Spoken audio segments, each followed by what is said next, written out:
हाँ जी बच्चे, कल हमने ना लास्ट किया था anomalous behaviour of A water, जिसमें हमने पढ़ा था कि वाटर की डेंसिटी कितने डिग्री पे मैक्सिमम है, 4 डिग्री सेल्सियस पे।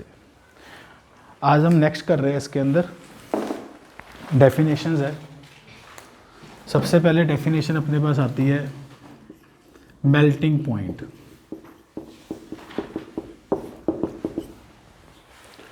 हाँ जी, छोटी क्लासों में वैसे हमने पढ़ा होगा व्हाट इज़ मेल्टिंग पॉइंट। जिस टेम्परेचर पे सॉलिड स्टेट किस में कन्वर्ट होती है, लिक्विड स्टेट में, तो दैट टेम्परेचर इज कॉल्ड, लेकिन एक इसमें वर्ड आएगा eight normal pressure. Normal pressure का मतलब 1 atm। 1 atm प्रेशर पे जिस टेम्परेचर पे सॉलिड किस में कन्वर्ट हो, लिक्विड में, that temperature is called melting point. तो लिखेंगे what is melting point. It is the temperature at which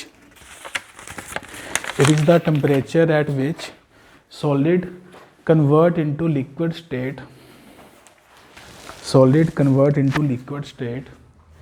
under normal pressure.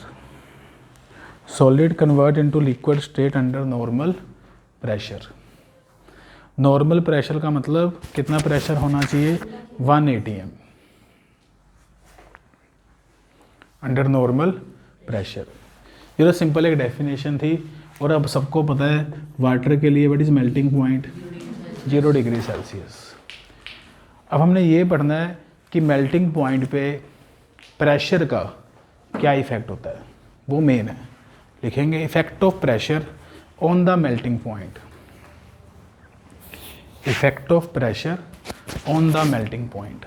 हाँ जी, थोड़ा सा ये चीज़ ना समझने वाली है, अभी ध्यान से देखना। This is a ice cube, ठीक है।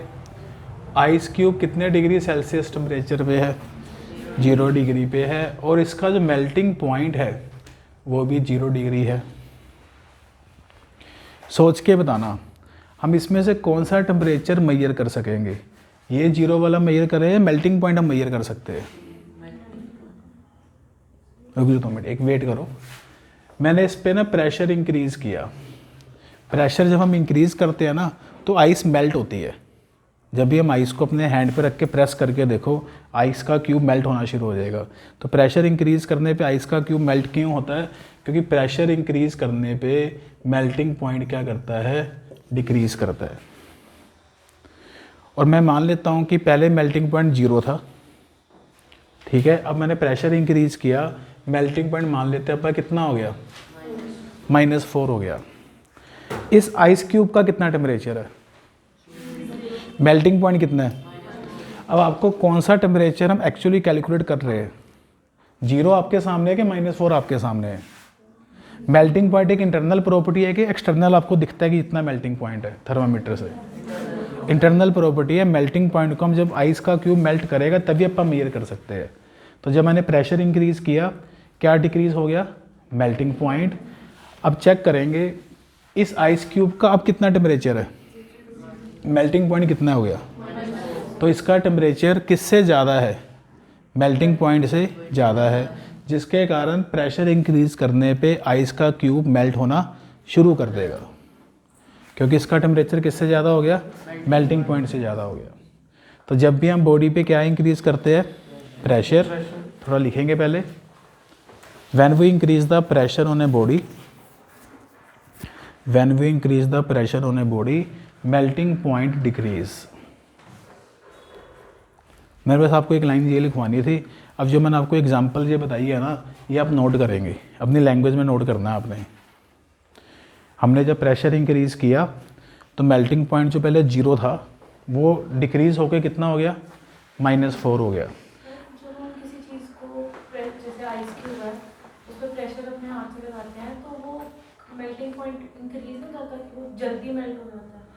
मेल्टिंग पॉइंट प्रेशर इंक्रीज करने पे मेल्टिंग पॉइंट बढ़ना चाहिए कि वो 2 डिग्री सेल्सियस। वेट करिए, हाँ जी रुकिए। कितना टाइम आप कह रहे हो कि प्रेशर इंक्रीज करने पे मेल्टिंग पॉइंट इंक्रीज होना चाहिए। इंक्रीज मतलब जैसे 0 से -4 नहीं, प्लस में जाना चाहिए। चल मैं आपकी बात मान ली एक बारी, कितना हो गया मान लो, एक बारी बात मान ली, कितना हो गया मेल्टिंग पॉइंट इसका, +4 हो गया।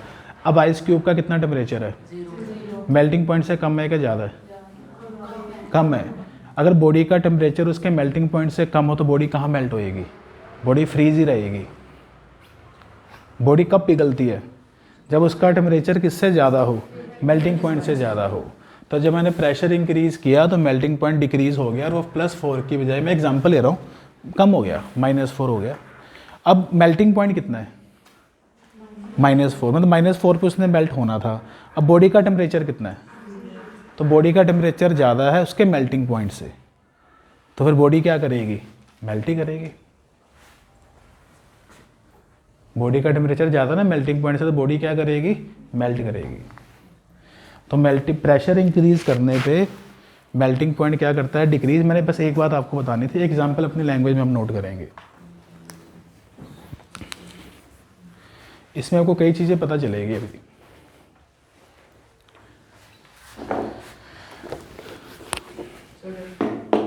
हाँ जी, अब आगे देखना ज़रा। मेरे पास एक आइसक्रीम है। आइसक्रीम का टेम्परेचर 0 डिग्री सेल्सियस नहीं होता। आइसक्रीम का टेम्परेचर माइनस में होता है। मैं मान लेता हूँ कि आइसक्रीम का टेम्परेचर है -10 डिग्री सेल्सियस। ठीक है। आइसक्रीम के अंदर ना इम्प्योरिटी डाली जाती है। आइसक्रीम के अंदर इम्प्योरिटी डाली जाती है। इम्प्योरिटी ऐड करने के कारण उसका मेल्टिंग पॉइंट कम भी हो सकता है और ज़्यादा भी हो सकता है। लेकिन आइसक्रीम वाले केस में इम्प्योरिटी डालने पे मेल्टिंग पॉइंट क्या हो जाता है? डिक्रीज़ हो जाता है।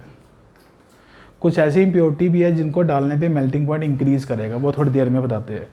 तो आइसक्रीम में मैंने इम्प्योरिटी डाली, जो भी केमिकल वगैरह डलते हैं उससे इसका मेल्टिंग पॉइंट क्या हो गया?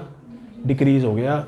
और इस आइसक्रीम का जो मेल्टिंग पॉइंट है ना, मैं मान लेता हूँ एग्जांपल के तौर पे, कितना हो गया? -5 हो गया। इस आइसक्रीम का टेम्परेचर कितना है? मेल्टिंग पॉइंट से कम है क्या ज़्यादा है? ज़्यादा। मेल्टिंग पॉइंट -5 है, आइसक्रीम का टेम्परेचर -10 है। बोलो टेम्परेचर कम है क्या ज़्यादा? टेम्परेचर कम है किससे? तो आइसक्रीम फ्रीज रहेगी। क्या रहेगी? फ्रीज रहेगी। ठीक हो गया। लेकिन मान लीजिए आप किसी शॉप से आइसक्रीम लेके आते हैं और हमने इसको थोड़ी देर के बाद यूज़ करना है, हमने अपने घर के फ्रीज़र में इसको रख दिया और इस फ्रीज़र में टेम्परेचर मेंटेन है 0 डिग्री सेल्सियस। तो इस आइसक्रीम को मैंने फ्रीज़र के अंदर रख दिया, फ्रीज़र में टेम्परेचर है 0 डिग्री सेल्सियस। आइसक्रीम कितने टेम्परेचर पे आप लेके आए हो? -10 पे लेके आए हो। थोड़ी देर के बाद क्या होगा? आइसक्रीम का टेम्परेचर 0 डिग्री सेल्सियस हो जाएगा। किससे ज़्यादा हो गया? मेल्टिंग पॉइंट से ज़्यादा हो गया। तो आइसक्रीम क्या हो जाएगी? मेल्ट हो जाएगी। तो आइसक्रीम आपके फ्रीज़र में मतलब सॉलिड स्टेट में नहीं रहेगी, वो मेल्ट हो जाती है। आइसक्रीम को रखने के लिए हमें डीप फ्रीजर चाहिए। हाँ जी, आप बोलिए। कम हो गया मिनिमम टेम्परेचर, जो सॉरी प्रेशर, वो इसमें मैंने ये -5 ज़्यादा है। -5 ज़्यादा है किससे? -10 से। -5 ज़्यादा है -10 से। जब मैंने आइसक्रीम के बॉक्स को, आइसक्रीम को हमने जब डीप फ्रीजर में रखा, कितना टेम्परेचर है डीप फ्रीजर का? -10, तो मेल्ट नहीं हो रही वो। ठीक हो गया। अब मैंने आइसक्रीम को अपने घर वाले फ्रिज में रख दिया, डोमेस्टिक फ्रीजर में। डोमेस्टिक फ्रीजर में मान लो टेम्परेचर 0 डिग्री सेल्सियस है, तो -10 वाला टेम्परेचर -10 को ही रहेगा। वो थोड़ी देर के बाद कितना हो जाएगा? तो अब आइसक्रीम का टेम्परेचर कितना हो गया? लेकिन इसका मेल्टिंग पॉइंट कितना है? तो टेम्परेचर ज़्यादा है, मेल्टिंग पॉइंट से ज़्यादा हो गया टेम्परेचर, तो बॉडी क्या करेगी? मेल्ट कर जाएगी। तो आइसक्रीम मेल्ट हो जाती है। ठीक है, इतनी बात ये। हाँ जी, बोलिए। अब जो आइस हमें, अब आइसक्रीम की बात होगी, जो आइस हमें मार्केट में मिलती है, एक तो आइस हम घर में बनाते हैं, एक आइस हमें मार्केट में मिलती है। उस आइस के अंदर वो ना कॉमन साल्ट डालते हैं, थोड़ा नमक डालते हैं, NaCl। NaCl उस आइस के अंदर डालने के कारण ना जो उससे आइस बनती है उसका मेल्टिंग पॉइंट ना इंक्रीज़ हो जाता है। और उसका मेल्टिंग पॉइंट इंक्रीज़ होकर 0 नहीं रहता, 2 डिग्री सेल्सियस, 3 डिग्री सेल्सियस ऐसा होता है। तो आपने देखा होगा जो बाहर वाली बर्फ़ है जो मार्केट में मिलती है हमें, दुकानदार सुबह वो बर्फ़ का पूरा बॉक्स ले आता है, ब्लॉक ले आता है और शाम तक चलती है। उसमें ऐसी क्या खास बात है? आप घर वाली बर्फ़ रखो बाहर, आप 1 घंटे में पूरी मेल्ट हो जाती है। लेकिन जो मार्केट वाली बर्फ़ है, आइस है, वो क्या होती है? ज़्यादा देर तक चलती है। क्यों? उसके अंदर क्या डला हुआ है, केमिकल डले हुए हैं, कॉमन साल्ट NaCl डला हुआ है, उसका मेल्टिंग पॉइंट ज़्यादा है जिसके कारण जल्दी से क्या नहीं करती, मेल्ट नहीं करती। उसमें ठंडक भी कम होगी,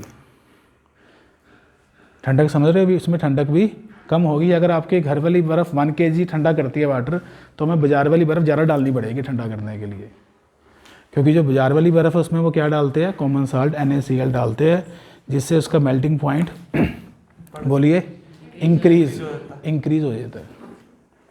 आइसक्रीम वाला जो उसमें मेल्टिंग पॉइंट क्या करता है, डिक्रीज़, और NaCl वाले में melting point increase. Melting point तो इंक्रीज नहीं होता है, और नीचे ऊपर मेल्टिंग पॉइंट इंक्रीज होके -10 से -5 दिया। Melting point -10 is not melting point, -10 तो उस बॉक्स का आइसक्रीम का टेम्परेचर है। हमने इम्प्योरिटीज डाली, इम्प्योरिटी डाली है, -5 हुआ, इम्प्योरिटी डाली है तो मेल्टिंग पॉइंट -5 हो गया। तो इंक्रीज नहीं हुआ मेल्टिंग पॉइंट। इम्प्योरिटी अपने डाली है ना। आइसक्रीम किसकी बनती है, मिल्क की बनती है। मिल्क किससे बना है, मिल्क में ज़्यादातर क्या, वाटर है, और वाटर का मेल्टिंग पॉइंट कितना होता है, 0 होता है। इम्प्योरिटी डालने पे मेल्टिंग पॉइंट कम हो गया, 0 से कितना हो गया, -5 हो गया। आइसक्रीम क्या चीज़ है, मिल्क ही है ना भी। मिल्क को हमने मिल्क में डाले सारे केमिकल्स। तो इसमें बताइए, इसकी समरी क्लियर है आपको।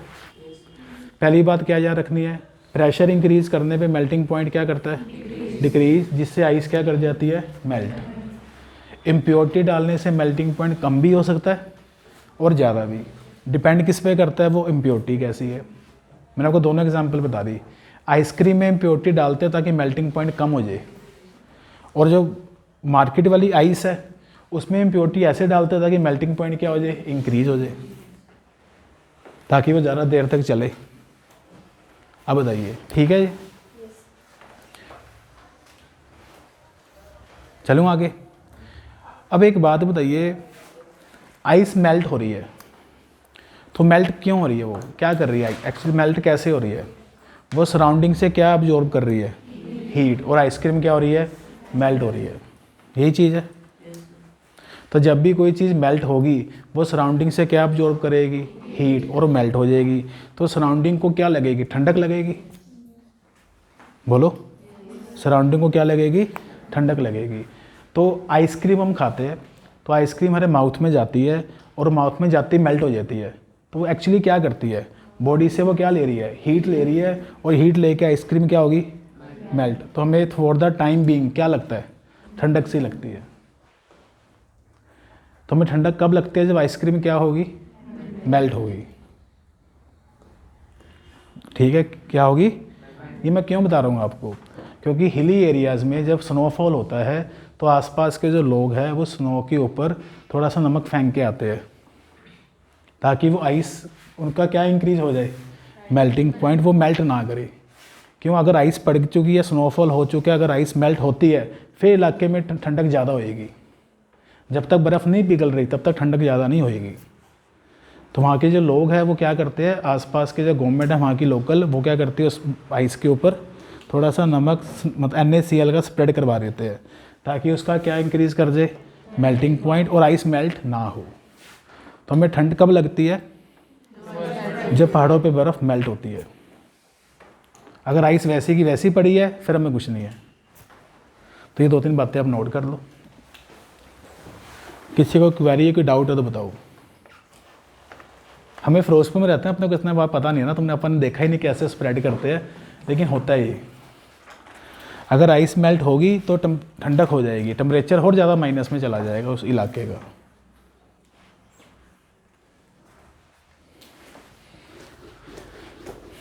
प्रेशर इंक्रीज करने पे आइस क्या करती है, हाँ जी बोलिए, मेल्ट करती है। प्रेशर इंक्रीज करने पे आइस क्या करती है, मेल्ट। इसी के बेस पे क्वेश्चन करवाना है आपको मैंने, बस एक ही क्वेश्चन के लिए इतनी सारी आपको स्टोरी बताई है। How the skating is possible on the snow, how the skating is possible on the snow. हाँ जी, स्केटिंग कैसे पॉसिबल है, स्केटिंग आप में से की है स्नो पे, स्लाइड्स जो होते हैं, हाँ जी देखते हैं इधर, चलो किसी ने भी अगर की है तो ठीक है, नहीं तो फिर मैं बता रहा हूँ। ये स्केट हो गया, इसके ऊपर ये आदमी खड़ा हुआ है, इसके नीचे आइस है। हाँ जी बताओ, इस आइस के ऊपर मैन ने क्या लगाया? प्रेशर इंक्रीज हो गया। प्रेशर इंक्रीज होने से आइस क्या हो जाएगी? मेल्ट हो गई। मेल्ट होने पे जो वाटर बनेगा उसके मॉलिक्यूल्स के कारण, water molecules act as a ball bearings. इसके ऊपर स्केट क्या करेगा? स्लिप करेगा। स्केट जब स्लिप करेगा तो आदमी आगे चला जाएगा। जब आदमी आगे चला गया तो उस वाटर पे प्रेशर अब उतना ही रहा है, कम हो गया? अब बोलो, कम हो गया। अब पहले आदमी यहाँ खड़ा था, उस प्रेशर जा रहा था, नीचे जो आइस थी वो पिघल गई, मेल्ट हो गई, उसका पानी बन गया। उस पानी के कारण आदमी फिसल के आगे चला गया स्लिप करके। जब मैन आगे स्लिप करके चला गया, फिर उस वाटर पे प्रेशर कम हो गया। प्रेशर कम होने पे आइस दोबारा रीफ्रीज हो जाएगी, मतलब जो पानी बना दोबारा फिर फ्रीज हो जाएगा। तो इस तरह चलता रहेगा। जैसे जैसे आदमी आगे जाता रहेगा, जो वाटर उसके नीचे वो मेल्ट हो जाएगी आइस, जैसे आगे जाएगा वो मेल्ट होकर वापस वो क्या हो जाएगी? रीफ्रीज हो जाएगी। चलता रहेगा ये। इस प्रोसेस का नाम है relegation. This process is called relegation, RELEGATION। Relegation क्या चीज़ है? बार बार मेल्ट होना और बार बार फ्रीज होना। किसके कारण? Due to changing pressure, due to changing pressure. ठीक है, तो लिखे थोड़ा इसके बारे में। Ice under the snow, sorry, ice under the skates, ice under the skates melt, ice under the skates melt due to increase in pressure, under the skates melt due to increase in pressure. Water molecules act as a lubricant, water molecules act as a lubricant and the skate slips on it. Water molecules act as a lubricant and the skates slip on it. ठीक है, when the skate slips, हाँ जी, pressure क्या होगा? when the skate slips, pressure decrease.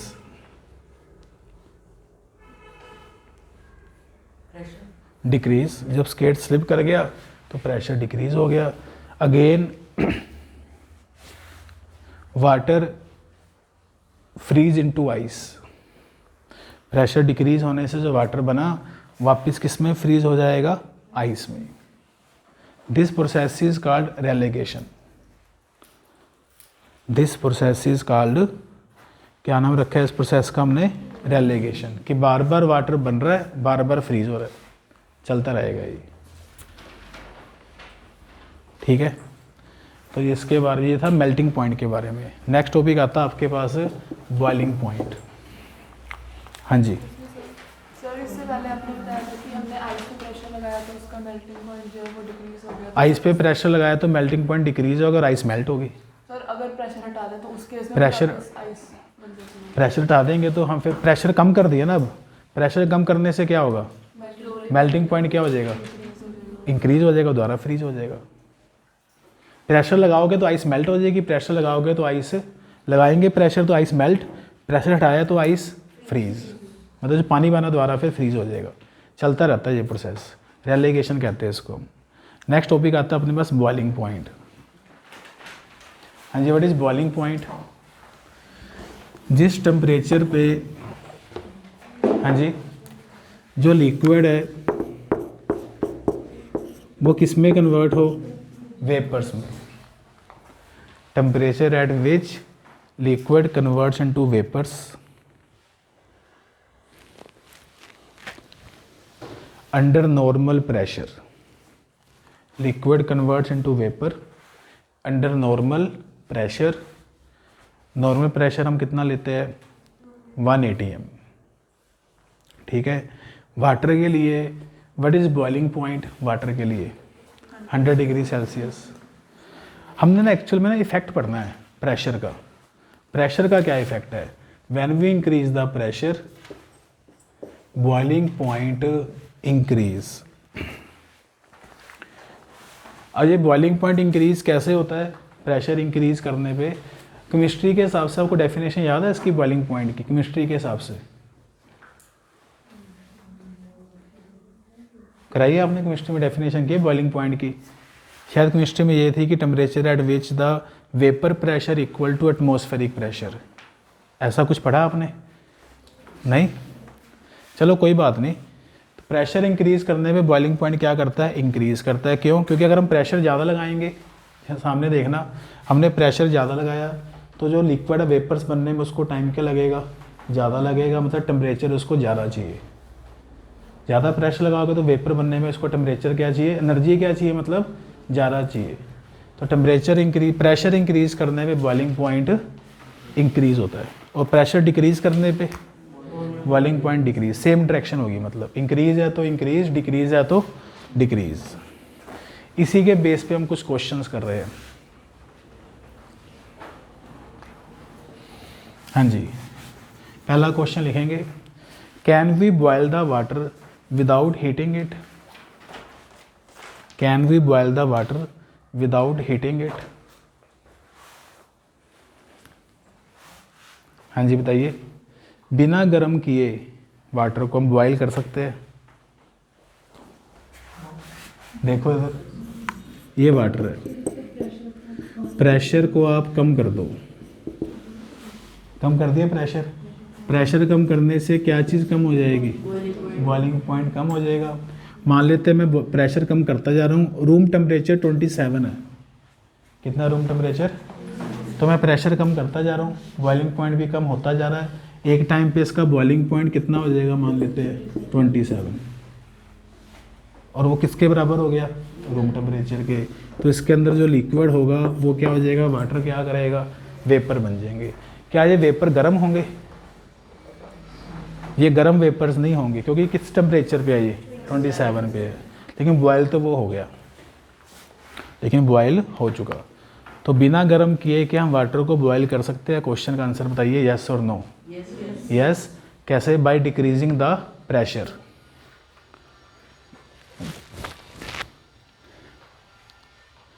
Yes. लेकिन जो हमने पढ़ा हुआ है कि जो स्टीम होती है वो ज़्यादा मतलब steam is more effective than the water at 100 degree Celsius. उसमें टेम्परेचर सेम दोनों होगा। बॉइलिंग वाटर जो होता है 180 एम पे, वो भी 100 डिग्री पे, और स्टीम भी 100 डिग्री पे। तो steam Burns more than water at 100 degree Celsius. उसमें टेम्परेचर मेंशन किया हुआ है।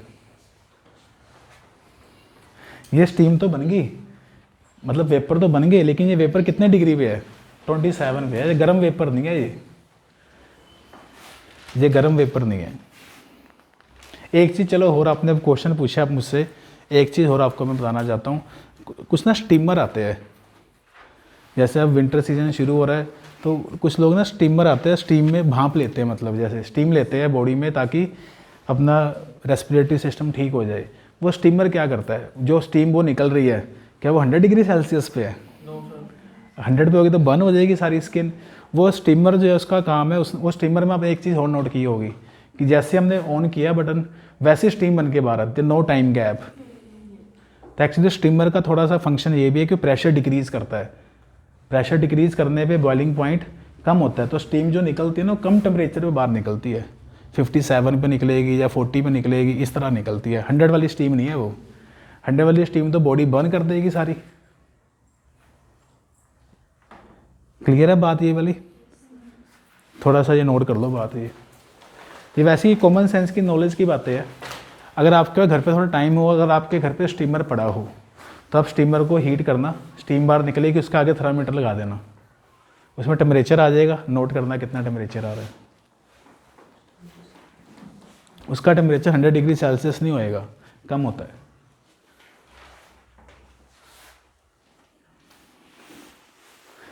इसका आंसर तो ठीक है, बस आंसर क्या लिखना है इसका? यस।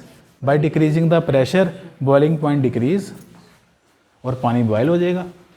एक ना मणिकरण साहिब है, हिली एरिया, वहाँ पे जो सरोवर है उसमें से गर्म पानी, वो गर्म पानी कौन सा है? वहाँ पे सरोवर हाइट पे है वो मणिकरण साहिब। हाइट के कारण वहाँ पे एटमॉस्फेरिक प्रेशर कम है, वहाँ पे कम टेम्परेचर पे ही वाटर बॉयल होता है, वहाँ पे कम टेम्परेचर पे ही वाटर बॉयल होता है। उस पानी का बॉइलिंग वाटर का टेम्परेचर 100 डिग्री सेल्सियस नहीं है।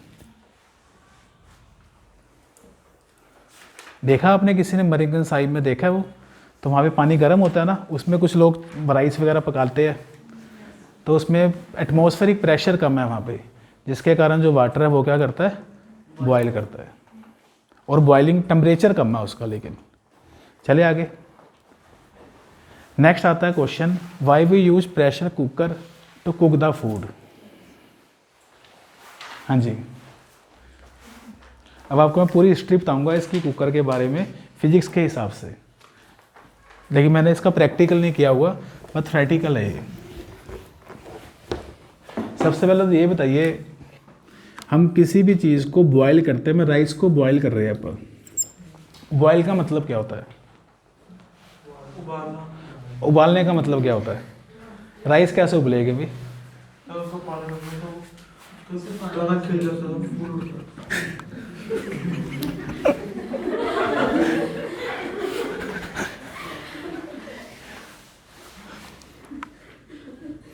ये ना राइस है, ठीक है, इसको हमने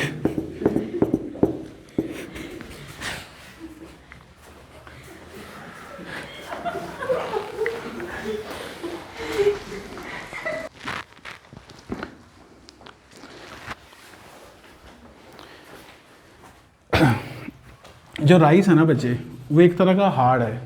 हम इस राइस को वैसे कच्चा चावल हम खा नहीं सकते, हार्ड है ये। अगर हम इसको यूज़ करेंगे ऐसे ही तो किडनी स्टोन वगैरह बन जाएंगे बॉडी के अंदर। तो इसको हम पानी के अंदर रखते हैं और हीट करते हैं। हीट करने से जो वाटर मॉलिक्यूल्स होते हैं उनकी किनेटिक एनर्जी क्या हो जाएगी, इंक्रीज़। और वाटर मॉलिक्यूल इसकी ना राइस की वॉल के साथ जाके टकराएंगे, टकरा के वो इसकी बॉडी के अंदर चले जाएंगे। और जब वाटर मॉलिक्यूल राइस की बॉडी के अंदर चले जाएंगे तो जो राइस है वो थोड़ा सा ऐसे हो जाएगा, सॉफ्ट हो जाएगा। तो इसके अंदर वाटर कंटेंट चला जाता है। और जब राइस के अंदर पूरा वाटर कंटेंट 100% चला जाए तो हम कहते हैं कि राइस क्या हो गया, बॉयल हो गया है। उसको यूज़ करना, च्यू करना आसान है, ठीक है जी। अब ये राइस की हम एग्जांपल चलो ले लेते हैं। जो राइस है इस पे वाटर ने जब एंटर करना है इसकी बॉडी के अंदर, मैं मान लेता हूँ कि इसकी बॉडी पे वाटर ने एंटर कितने टेम्परेचर पे करना है, जस्ट एग्जांपल ले रहे हैं अपन, कितने टेम्परेचर पे, 130 पे। ये ओपन कंटेनर में अपन चावल पका रहे हैं, राइस पका रहे हैं, इसको मैं हीट करी जा रहा हूँ। टेम्परेचर कितने पे बॉयल होना राइस ने, 130 पे। लेकिन जब टेम्परेचर 100 डिग्री सेल्सियस पहुँचेगा तो पानी तो सारा इवेपोरेट हो जाएगा, तो राइस तो वैसे खाली रह जाएंगे, चावल कच्चे रह जाएंगे, बॉयल होंगे नहीं। तो हमें क्या करना चाहिए, हमें खाना पकाने के लिए ऊपर प्लेट रख देनी चाहिए। प्लेट रखने का क्या मकसद है, हमने प्रेशर इंक्रीज़ कर दिया। प्रेशर इंक्रीज़ करने से जो अंदर जो इसके अंदर वाटर डाला हुआ है उस वाटर का क्या इंक्रीज़ हो गया, बॉइलिंग पॉइंट इंक्रीज़ हो गया। मैं कहता हूँ कि 140 हो गया। हम इसको हीट करी जा रहे हैं। अब टेम्परेचर पानी का 130 हो चुका, टेम्परेचर वाटर का कितना हो चुका, 130 हो चुका। लेकिन वाटर अभी वेपराइज नहीं होगा। वेपराइज कितने टेम्परेचर पे होगा, 140 पे होगा।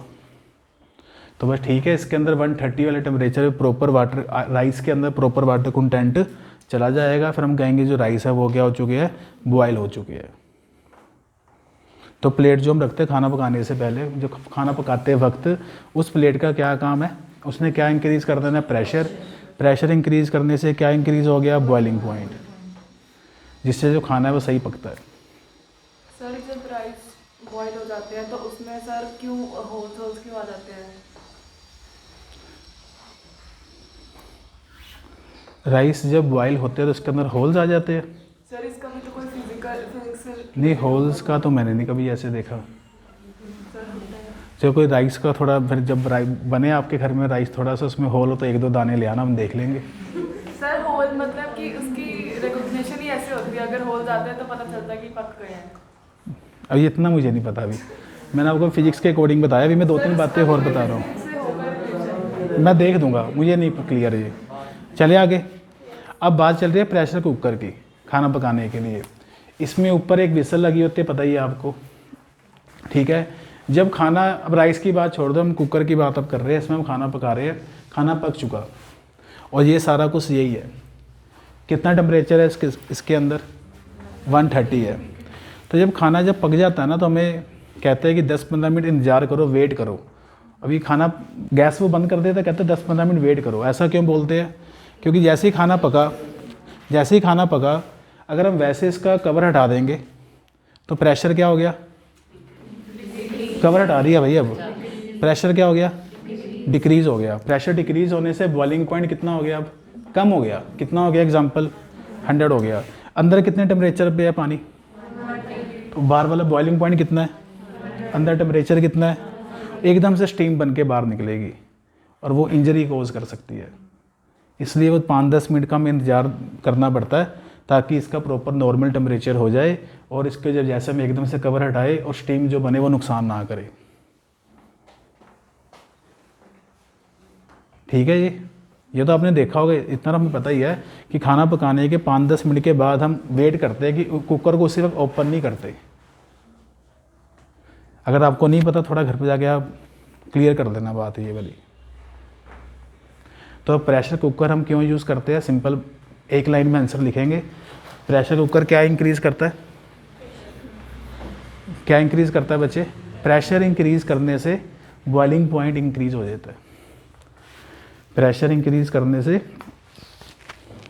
हाँ जी, क्या इंक्रीज़ कर जाता है? बॉइलिंग पॉइंट इंक्रीज़ कर जाता है। और अगर बॉइलिंग पॉइंट इंक्रीज़ कर जाएगा तो it is easy to cook the food. Food को कुक करना ईजी है।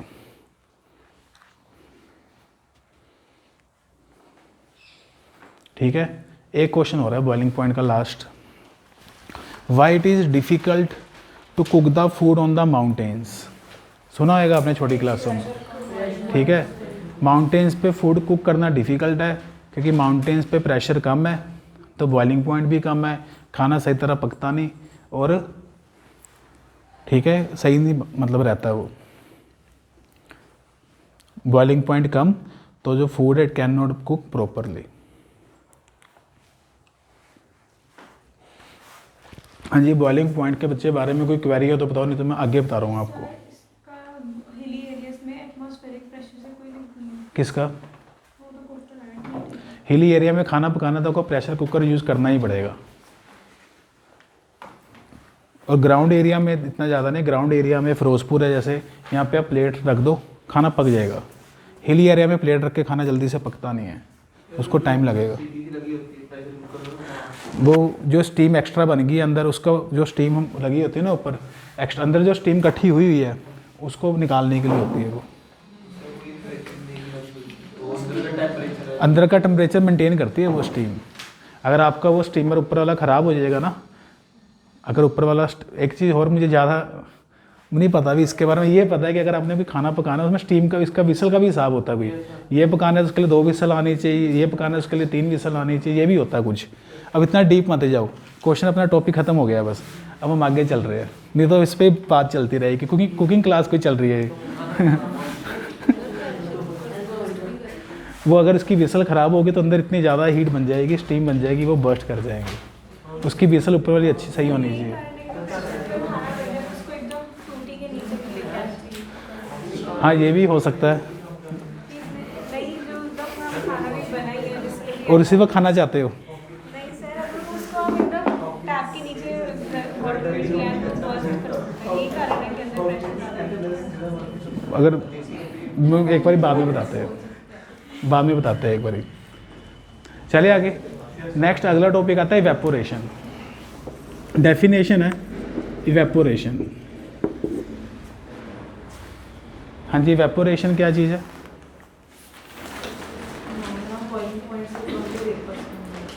बड़ी इवेपोरेशन, इवेपोरेशन में क्या होता है कि जो सरफेस पे इवेपोरेशन करने से सॉरी पहले आपको एक डेफिनेशन बतानी है, उसके बाद चलेंगे लेटेंट हीट। पहले ये पढ़ेंगे लेटेंट हीट क्या चीज़ है, उसके बाद आएगी इवेपोरेशन।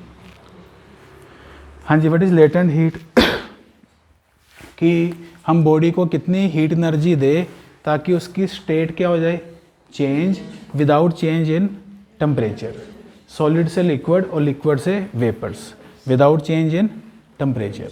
तो लिखेंगे what is latent heat, the heat energy given to the body to change its state, heat energy given to the body to change its state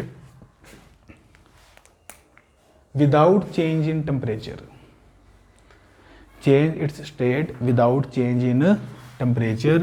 तो जो लेटेंट हीट होती है Q, it is equal to ml। L for what, latent heat constant. तो हमने ये numerical में हम use करेंगे। लेटेंट हीट L क्या चीज़ है, latent heat constant, latent heat Q का फॉर्मूला होता है ml।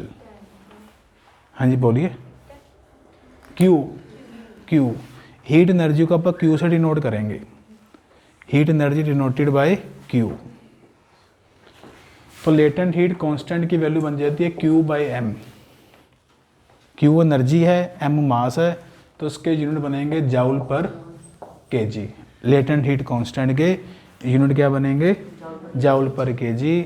लेटेंट हीट में बॉडी का टेम्परेचर चेंज नहीं होता, क्या चेंज होता है, स्टेट।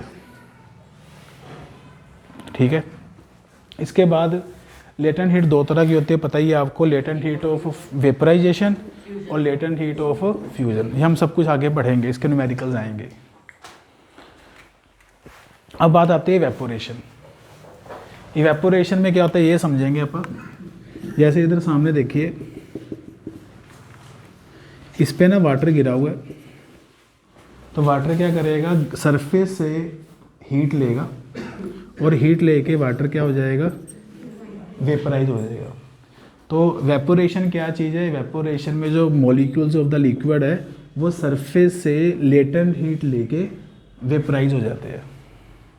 सरफेस से क्या लेके, लेटेंट हीट लेके वेपराइज हो जाते हैं। मतलब टेम्परेचर चेंज नहीं होता, लेकिन उनकी स्टेट क्या हो जाती है, चेंज हो जाती है। ठीक है। इवेपोरेशन कोज कूलिंग, इवेपोरेशन क्या कोज करती है, कूलिंग कोज करती है। अब आपको ये नहीं आएगा प्लस में डिफाइन इवेपोरेशन, ऐसे क्वेश्चन नहीं आएंगे, थोड़ा बस पता होना चाहिए कॉन्सेप्ट क्या चीज़ है ये। इवेपोरेशन आपको बता रही है कौन सी हीट एनर्जी लूज होती है इसके अंदर, लेटेंट हीट। इवेपोरेशन कोज कूलिंग। तो जैसे अब गर्मी का सीज़न है, समर सीज़न चल रहा है, हमें स्वेट आता है, और जैसे ही हम स्वेट के साथ फैन के नीचे आते हैं तो बॉडी का जो स्वेट मॉलिक्यूल्स है वो एपोरेट होता है और हमें क्या लगता है, ठंडक लगती है, कूलिंग कोज करता है। इवेपोरेशन कोज कूलिंग। ठीक है। तो यहाँ तक हम एक बार ही कर रहे हैं, कल हम आगे कंटिन्यू करेंगे। Thank you.